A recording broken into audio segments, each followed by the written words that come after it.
Here's the truth. Nobody tells men this. Your goodnight text is either the final nail in the coffin or the spark that puts you in her head all night. There's no middle ground. I am Liz Rose, a relationship expert, author, and researcher of emotional dynamics between men and women. For years, I have studied attraction, male behavior, emotional intelligence, and the patterns that bring people together or drive them apart. Today, I want to share with you what I have learned through my research, my professional experience, and the thousands of stories I have encountered throughout my journey. Most men send the same basic, predictable messages that do nothing for a woman emotionally. But women don't fall for routine. They fall for fascination. So today, I'm going to show you 6 goodnight messages crafted specifically to trigger the emotions that build attraction: intrigue, warmth, imagination, and anticipation. These aren't cheesy lines. They're subtle psychological cues that stay with her long after she puts her phone down. If you want to stop blending in and start leaving an imprint, don't skip this. Most men think a goodnight text is a sweet gesture.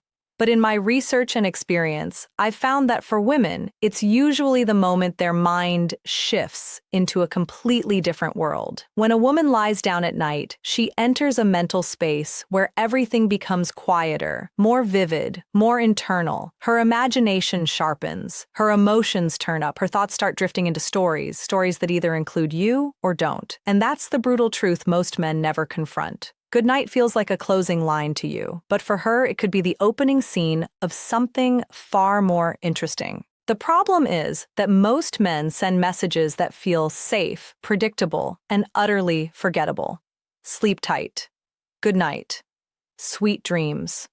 These don't spark anything. They don't paint a picture. They don't trigger curiosity or emotion. They lack what truly matters: your energy.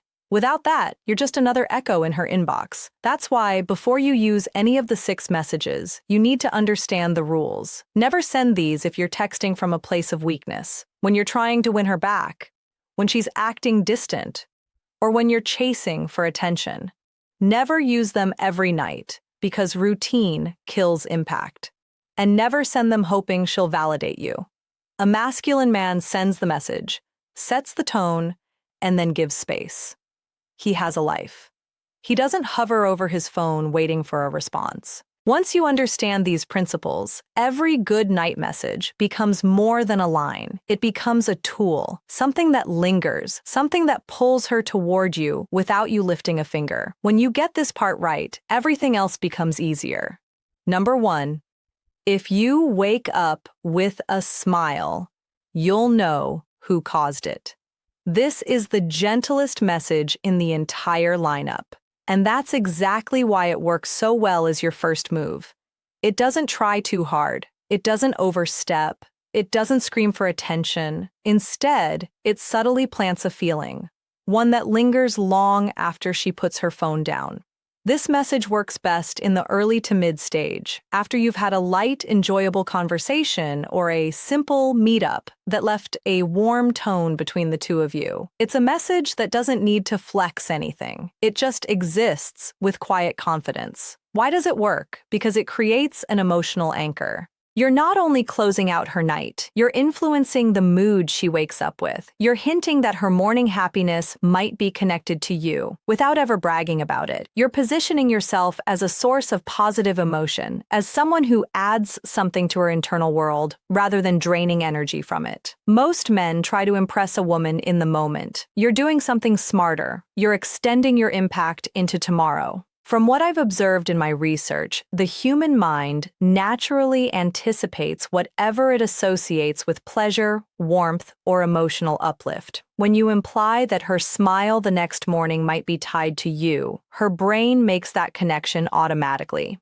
If she does wake up smiling, even for a completely unrelated reason, your message becomes the first mental file that opens.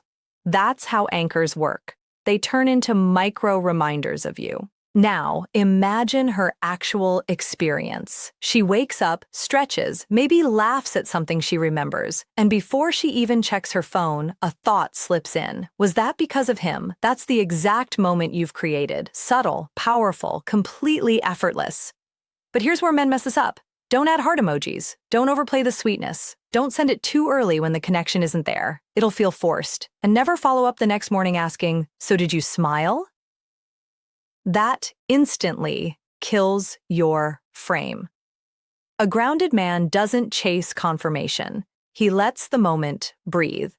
If she responds playfully, keep your tone relaxed. Something simple like, "Glad to hear it," or "I'll take the credit," keeps your energy masculine and steady. The point isn't to prove anything. It's to let her feel something and leave space for her to come toward you. Number 2. Good night. I hope your pillow isn't jealous that I'm not there. This is where the tone shifts from gentle to playfully intimate. Not sexual, not aggressive. Just enough warmth and humor to slip into her mind and stay there. This message works beautifully in the mid-stage, when there's already some flirtation, a bit of teasing, or a shared joke or two. You're not forcing anything. You're simply adding a spark that most men never dare to create. The magic of this line lies in one thing: visual imagery.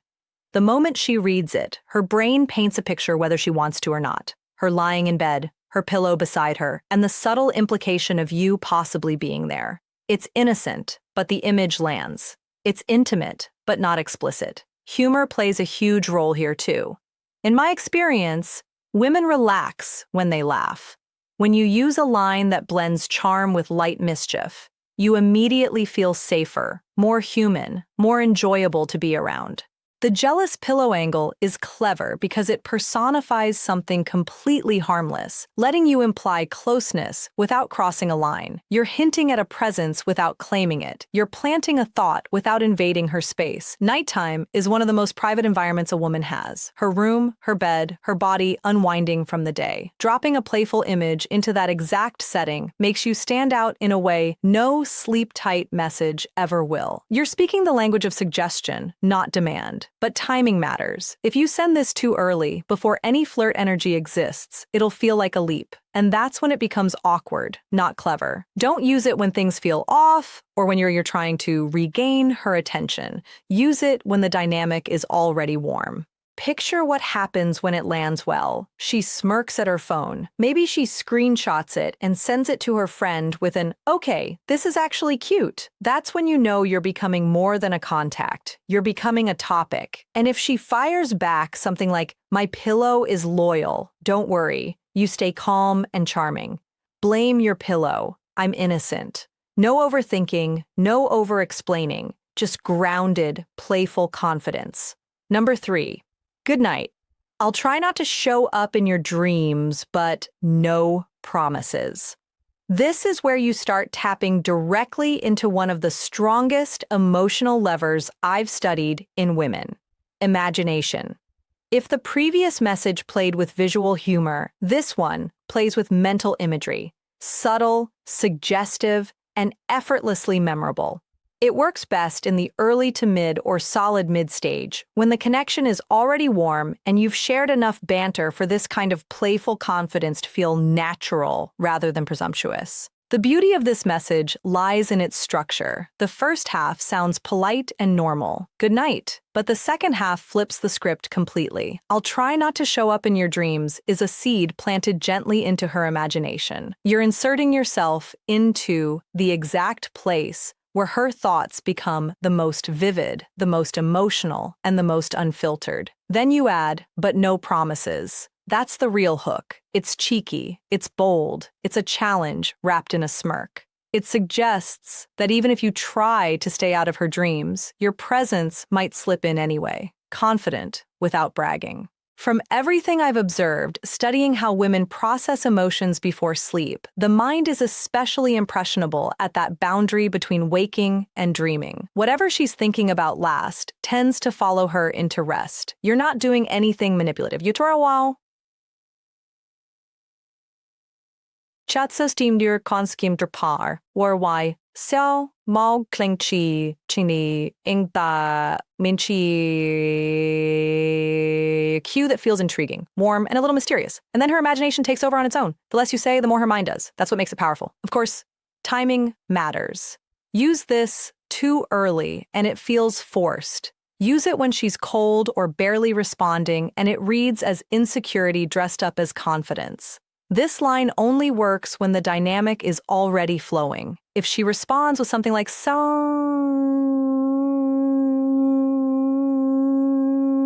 you don't flinch. You smile internally and stay grounded. Just being honest. Short, calm, self-assured. No essays, no explanations, no backpedaling. The purpose of this message isn't to make her dream about you. It's to make her think about the possibility. And once she's thinking about it, the battle is already half won. Number 4. Good night. Let me know if I make a guest appearance in your dreams. This message takes everything from the previous one. Imagination, curiosity, nighttime psychology, and pushes it one step further. But not by being bolder or more suggestive. It does it by creating something far more strategic. A built-in bridge to tomorrow. This isn't just a good night text. It's a reason for her to think of you in the morning. A natural invitation for her to reach out without feeling like she's chasing. That's why this line works best in the mid-stage, especially after a day where the energy between you two has been consistently good. What makes it powerful is the narrative it subtly introduces. You're not simply saying, "Dream of me." You're positioning yourself as a potential recurring character in the storyline of her subconscious. It's playful, yes, but it's also intentional. You're setting up an ongoing thread between the two of you, something that can carry into the next day without forcing a conversation. It's a psychological cliffhanger. Through my years of working with women and studying how they connect emotionally, I've seen over and over how naturally women gravitate towards storytelling, sharing their feelings, their small moments, their passing thoughts. This message taps straight into that instinct. You're giving her a lighthearted excuse to open up the next morning with something like, "No guest appearance last night," or "You actually did show up." Both responses are wins. One keeps the banter going. The other deepens the dynamic. The strategic strength of this line is that it doesn't pressure her. It simply opens a door. If she wants to walk through it, she can. And when she does, it feels like her idea. That's how real attraction works. Creating opportunities without trying to control outcomes. Picture the scenario. She reads your message before bed. She smiles. Maybe she rolls her eyes in that amused, "You're impossible" kind of way. Then morning comes, and whether she dreamed about you or not, the thought resurfaces. You've created continuity. And continuity is how you shift from being a moment in her day to a presence in her mental routine. If she replies with something teasing like, "No dream cameo tonight," your response stays effortless. Directors can be unreliable. I'll file a complaint. It keeps the tone playful while maintaining your steadiness. Just don't make the fatal mistake of asking the next morning, "So, did I?" That flips the frame and puts you in validation-seeking mode. A man who understands his presence doesn't chase proof of it. This message positions you not as a temporary thought, but as a character she expects to see again. Subtle, fun, and unforgettable. Number 5. Rest well, but don't smile too much tomorrow thinking about me. This is the confidence flex of the entire list. The line that separates you from every man who's still playing it safe. You don't ask for attention. You don't beg for it. You assume it, lightly and playfully, the way a grounded man does. This message shines in the mid to late stage when chemistry is already established and she's shown clear signs that she enjoys your presence, your humor, or your energy. At this point, you're not building attraction from scratch. You're amplifying what's already there. The reason this message works so well is something I've observed again and again in my research: the power of planted expectation. When you imply that she will be thinking about you tomorrow, you place that idea in her mind before she even falls asleep. Her brain starts making quiet associations. What would make her smile tomorrow, and why might it be connected to him? That small spark of anticipation is what creates emotional momentum. And then comes the double effect. She laughs when she reads it because Yes, the line is bold. But it's delivered with a wink, not a puffed chest.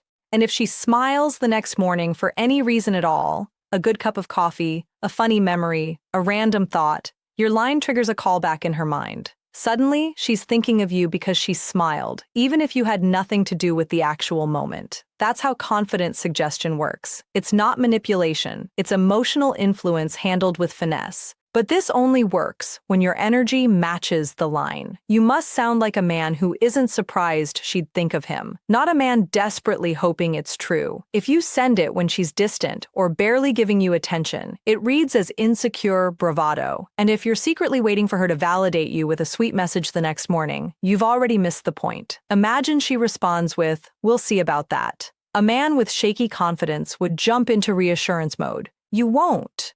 You simply reply with something steady.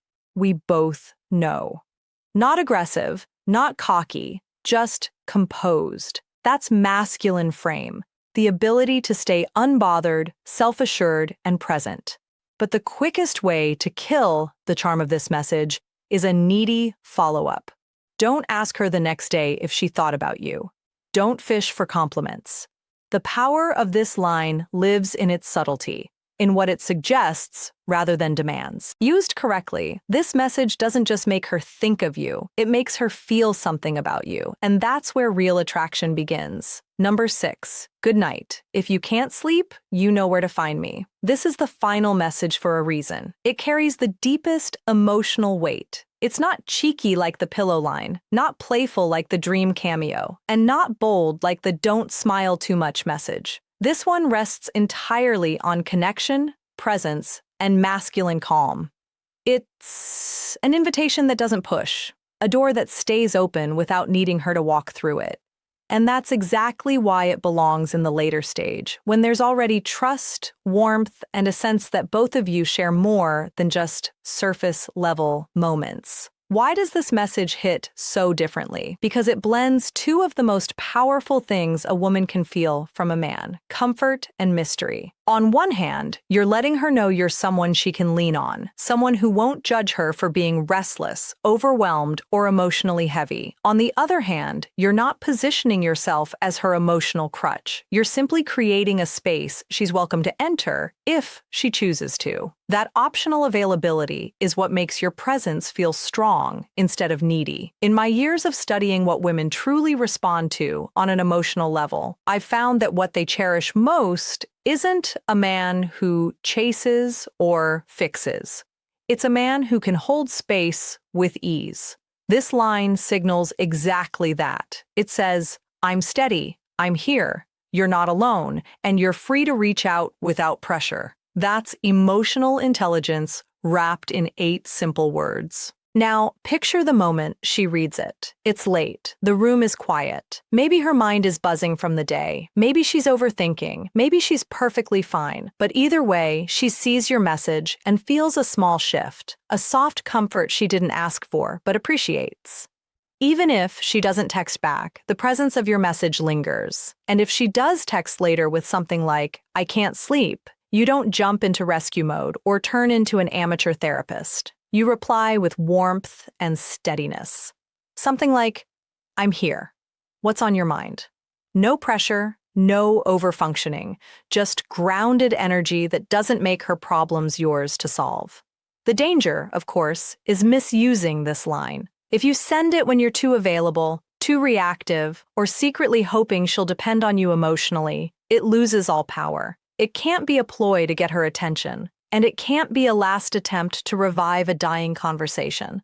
It must come from fullness, not emptiness. Because this message isn't for men searching for validation, it's for men who understand the balance between being a warm place to land and still being someone she has to step toward. When you use it from that place, calm, collected, confident, it becomes unforgettable. You've now seen the full picture. Not just 6 messages, but 6 different ways to influence how she feels, thinks, and connects with you long after the conversation ends. You understand why the typical "good night" gets lost in the noise, and why timing, intention, and emotional awareness matter far more than clever wording. You've seen when each message fits, how each one works on an emotional level, and how to avoid the quiet mistakes that slowly kill attraction without men ever realizing it. But here's the real transformation. You're no longer sending words, you're sending experiences. You're shaping the emotional tone she falls asleep with and the mood she wakes up to. You're stepping out of the category of forgettable men and into the much smaller group of men who know how to communicate with clarity, depth, and confidence. Because at the end of the day, the difference isn't in the line, it's in the frame behind the line. Most men will hear these messages and rush to copy and paste them like cheat codes. The man who wins is the one who uses them with intention, the one who understands the emotional intelligence behind them, the one who knows that masculine energy isn't loud or needy. It's grounded, steady, and emotionally fluent. That man is who you're becoming. If you want to lock this in, drop a comment with the message you're planning to try tonight, or the one you've used before without realizing why it worked. Hit like, share this with another man who needs to step out of the good night trap, and subscribe so you don't drift back into old habits.